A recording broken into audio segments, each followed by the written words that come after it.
Good morning po sa inyong lahat. At ang bumungad nga po sa atin agang-aga ay itong si Lily.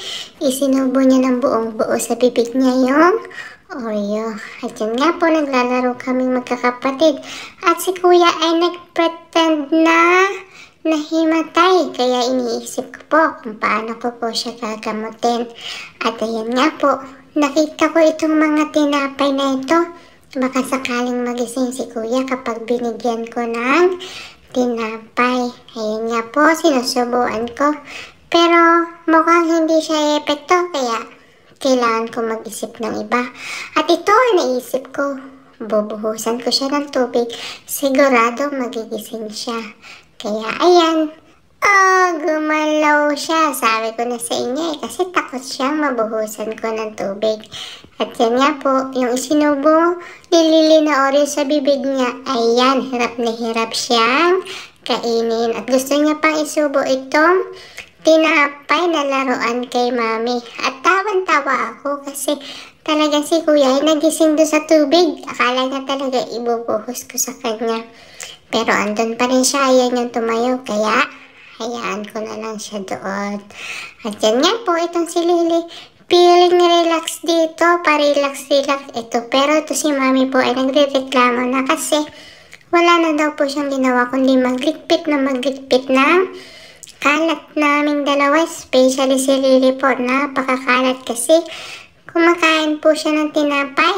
Kaya yung mga kalat-kalat niya, at ang hirap pa po tanggalin kasi ang kinakain niya po ay chocolate. At syempre ako naman po ito, painom-inom lang dito ng juice. O, diba?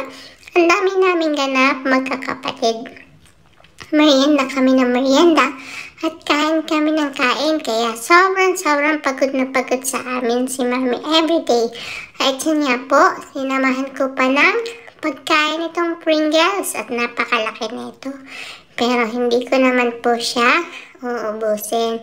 At pakaway-kaway pa ako kay Lily kasi si Lily patingin-tingin sa akin at gusto din po siya humingi nitong kinakain ko. Ito po kasi yung hiding spot ko na hindi ako kayang abutin ni Lily kapag kumakain ako ng mga ganito. Para hindi niya po ako maaagawan at saka hindi naman po pwede kay Lily ang masyadong kumain ng ganito. Kaya nagtatago po ako sa kanya. Diyan nga po.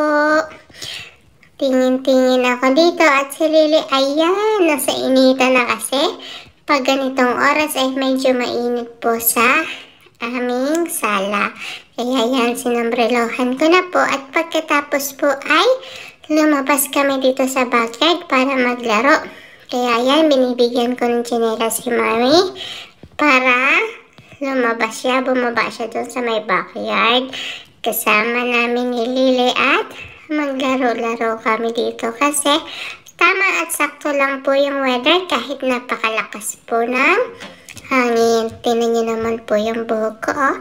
Kinagalaw na ng hangin kasi sobrang lakas na hangin. At itong si Kuya kung ano-ano po ang naiisip niyang gawin.